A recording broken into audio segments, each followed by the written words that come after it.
The Sage of Tampa Bay Sports looks at the Bucs draft from an immediate need perspective in today's column by Ira Kaufman. When players start taking numbers to get into the trainer's room, that's when NFL teams are exposed. The Bucs boast some very talented starters, but their depth was challenged in 2018 and Tampa Bay flunked the test after a 2-0 getaway behind a backup quarterback. Licht has tried to address roster depth in the offseason, focusing on Tier 2 players who can keep the team afloat rather than create a big splash in free agency. Injuries are a fact of life in pro football, and the 2018 Bucs were no exception. Only 7 Bucs made all 16 starts, and 4 of those players were along the offensive line. Ryan Jensen, Ali Marpet, Donovan Smith and Caleb Benenoch lined up every week, along with Mike Evans, Peyton Barber and Jason Pierre-Paul. Injuries hit particularly hard at linebacker and in the secondary, contributing to Tampa Bay's defensive woes. Heading into the draft, here's a glance at the depth chart. Quarterback Ryan Fitzpatrick is out, Blaine Gabbert is in and Ryan Griffin remains on the fringes behind Jameis Winston. Although Fitzpatrick lost his final 5 starts last year, he has been more productive in his career than Gabbert, who has won only 13 of 48 NFL starts.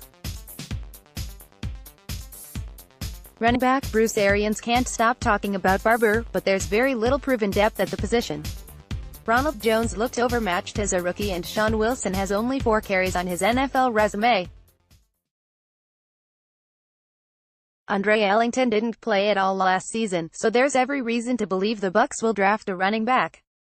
Offensive line Bucs center Ryan Jensen. The Bucs added Earl Watford, who will compete for the starting right guard spot.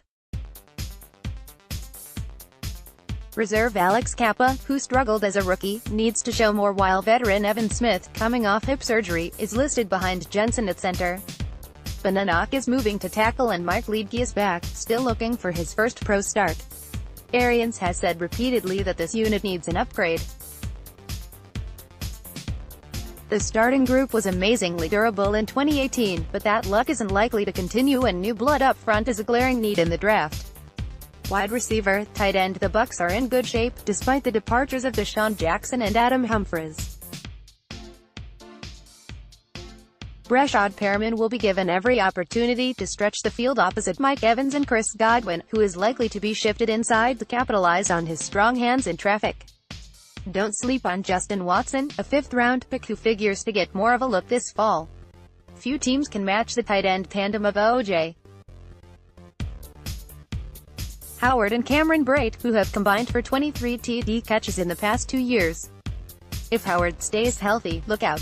Defensive line. The Bucs were quiet here in free agency, but the draft is considered top-heavy with quality linemen. William Golston and Noah Spence are the primary backups at end, while Bo Allen and Raheem Nunez-Roche provide depth inside. The fate of Gerald McCoy remains a mystery, and the shift to a 3-man front could enhance the role of Vita Vea. Expect another lineman to be added by day 2 of the draft. Linebacker with Juan Alexander holding court in another Bay Area, the Bucs are looking for a new defensive face.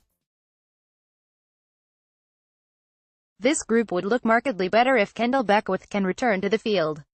Newcomers Shaq Barrett and Deon Buchanan will play prominent roles, and Tampa Bay could draft an inside linebacker at No. 5. Devontae Bond returns as the main backup.